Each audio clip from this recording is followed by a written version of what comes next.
Hello, my name is Pinakin and I'm here to demonstrate our tasks from Milestone 3 for the DevOps project. So as a part of Milestone 3, for the iTrust we had to perform two tasks. First one was deployment and the second one was rolling update. So for the deployment, we have created an Ansible playbook which provides us servers, out of which we are using one server as Jenkins server, and when we are using other servers for the deployment purpose for the iTrust. So let me just take you through the code. So this is the Ansible script which is providing us the EC2 servers. So this is the code. So here we are mentioning this security group, and then here we are creating the server. So let me just demonstrate you that.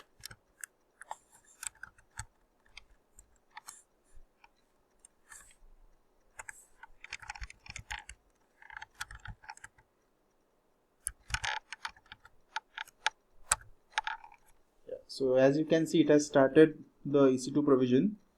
So to verify that, let us check the EC2 console.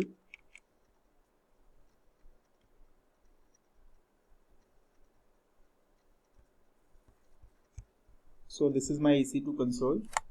So as you can see, there are two servers which are provided by the script, and those are getting initialized.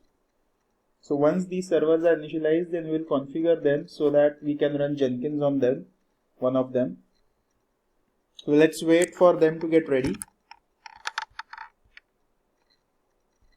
In order to configure these EC2 servers, we are adding them dynamically. We are adding them dynamically as host into the Ansible playbook file over here, so that we can connect to them and then we can configure them. So as you can see over here, it is waiting for the SSH to get ready. So once the SSH is ready, then we can configure the servers now.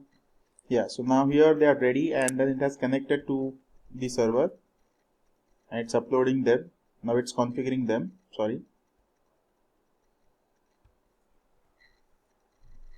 Let's just wait for servers to get ready with the configuration. So as you can see, it's installing Jenkins and related dependencies on the EC2 servers which we have just launched. It has installed MySQL. So let's just wait for the configuration to get completed. So till the time it's getting configured, let me just take you through the code. So as you can see, ec2 launch.yml is the file which I have just run. So it's basically creating instances, and once the instances are ready, it's adding all the host names into an inventory file which we will use later on in order to deploy the iTrust.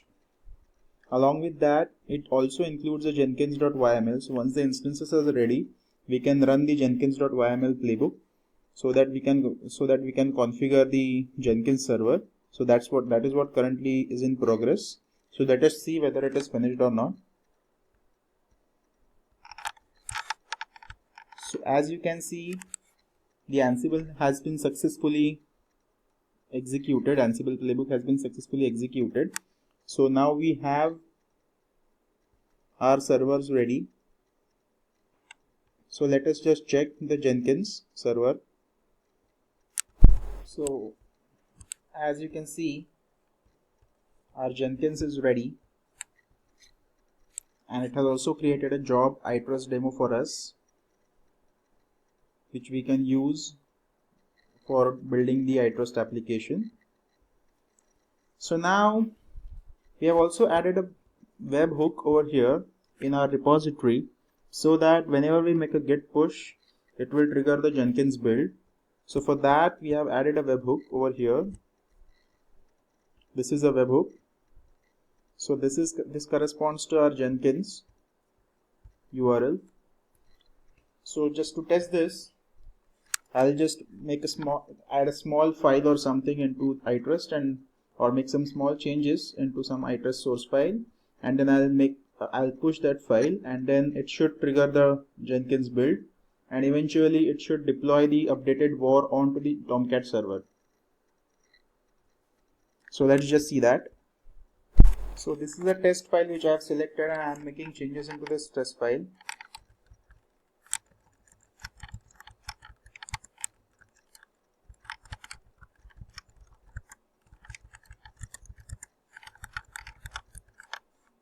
And I am pushing these changes onto master branch.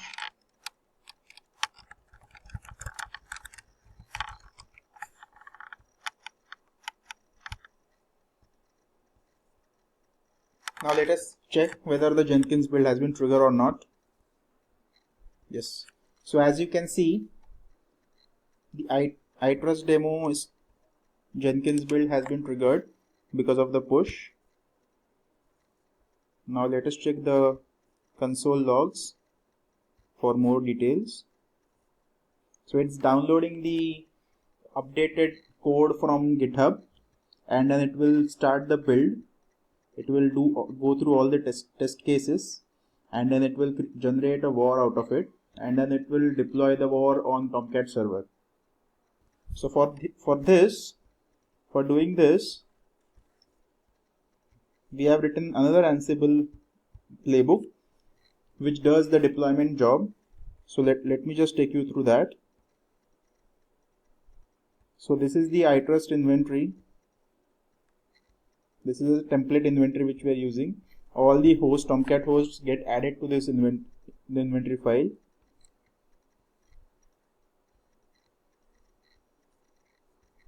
And this is the itrust.yml. So this is a file which gets executed once the build is successfully done, so that the actual war gets deployed onto the server.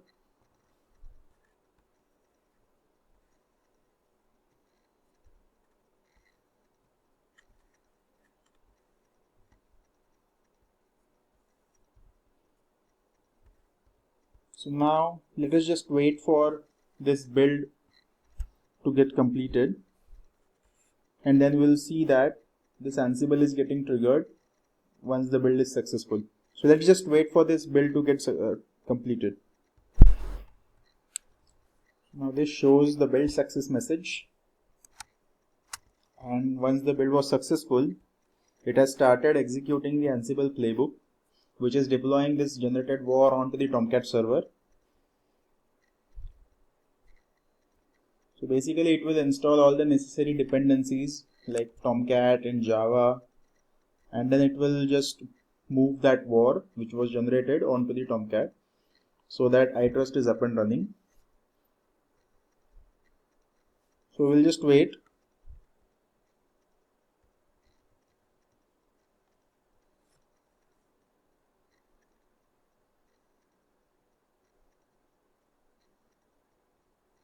I will just wait till the time it is doing all this stuff. So as you can see, it has installed the necessary packages required for the iTrust onto the newly created Tomcat server, and now the Tomcat server is up and running, so we can check whether the iTrust is up and running. So to check that, let's just see. So this is the IP of the server.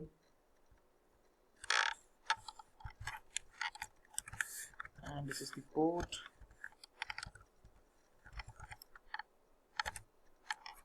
Yeah, there you go. So iTrust is up and running, and we have successfully deployed iTrust war using our deployment strategy.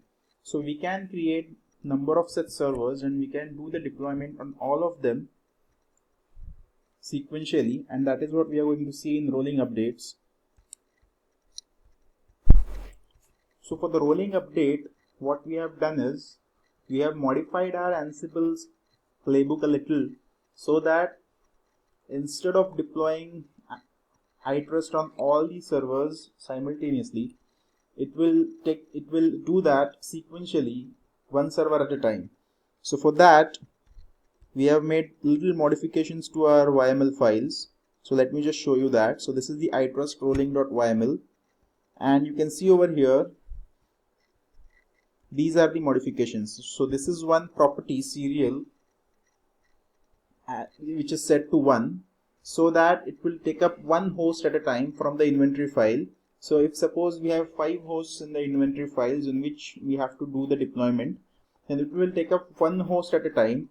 It will execute the entire playbook for that particular host, and then only it will take up the next one.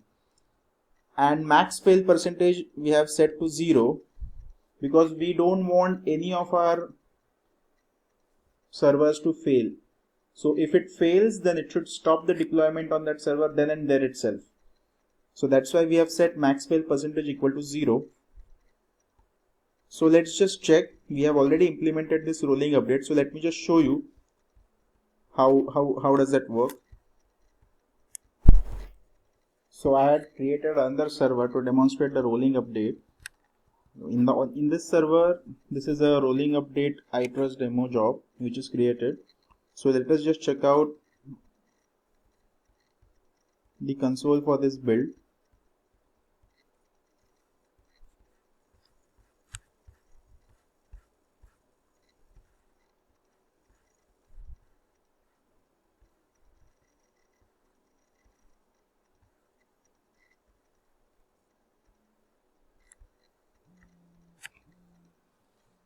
So here you can observe that it's taking all the inventories one by one. So for right now it's executing it for the .153.106 file. Then it has started executing for 77.97 file server, sorry. Then it has started for the next server, then the next one. So likewise it is taking one server at a time, and you can see the summary over here. So these are the servers on which the iTrust has been deployed successfully, and in this way we have implemented the rolling update. Thank you.